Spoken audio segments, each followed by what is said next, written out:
They didn't need to narrow the focus. Peters made an easy enough target as it was, rattled by the ridicule and the laughter, which after all are the hardest weapons to fight. His argument largely fell apart and ranged from the truly weird to the absolutely bizarre. He soon started sounding like Inspector Clouseau on the trail of a crime. On Monday the 8th of June. It's from a man who said that on the 23rd of April this year, he was on an Ansett Australia flight between Sydney and Canberra. This knowledge is personal to me because he told me.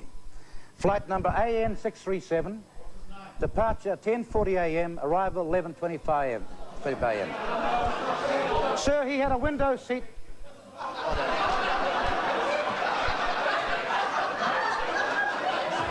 Order.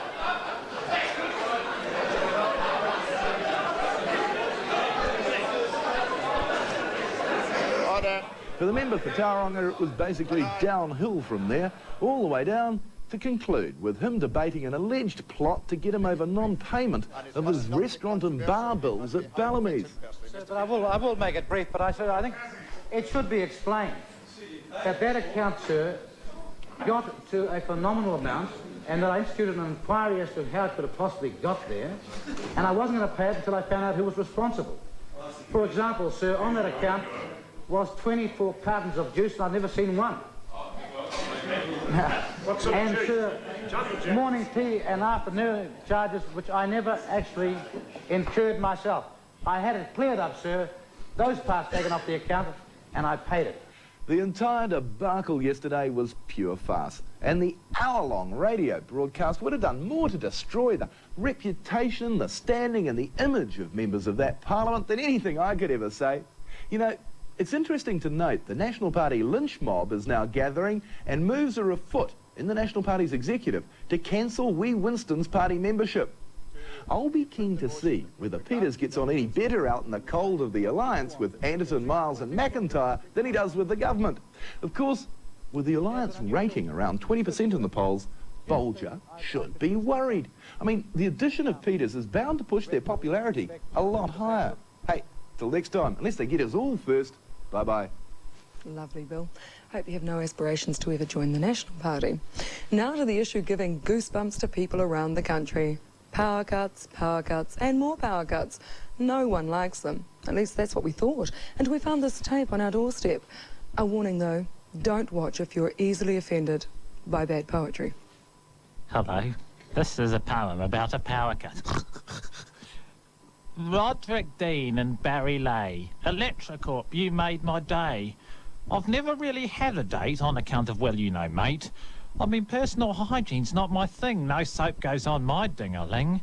But only just the other night, Electricorp switched off the light and I was hit by idea bright.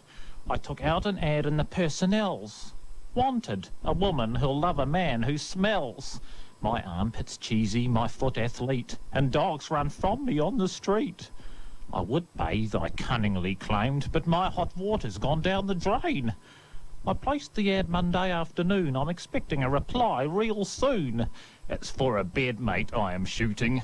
A winter spent in darkness. Enough, I think, of that little sonnet. But Linda, what's that? We should have let him finish. I don't think so. Look who's running this show. Okay. Next intro.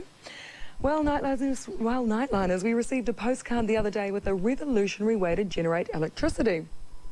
Basically, you take the hot air generated by our beloved politicians in the beehive, use it to create steam, and then wrap it round the coldest thing in the place. The condenser pipes convert the steam back to water, which drive the turbines. And voila, we have enough electricity to restore the national grid to its pre-drought levels. And that's not the only creative suggestion we have heard. Last night in Christchurch, a certain city councillor put forward his rather Presbyterian idea for beating the blackouts. He, who shall remain nameless, thinks that a liberal dose of cold H2O in the morning is just the thing to cut back on power usage, and no doubt the size of your willy.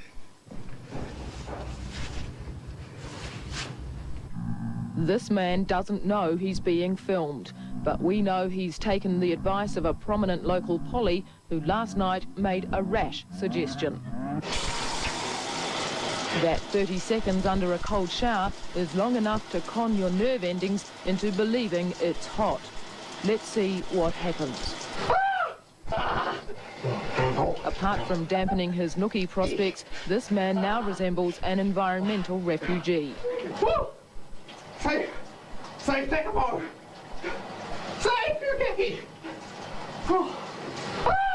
Save my body! It's dropped off! Too late by the sound of things. A quick check of his nivels for hormonal change, but he hasn't lost his senses entirely. There's still a lingering distrust of politicians. Remember that story about revenge being a dish? Tasted best cold? Just a word of advice from Nightline. If you're in need of a hot toddy, just listen to your local body. Thank you.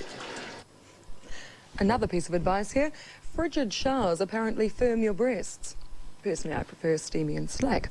Don't leave Nightliner's video magic ahead, as well as transsexual school days and the week in sound and vision. Be right back. We'll be right back. For this work, we'll be right back.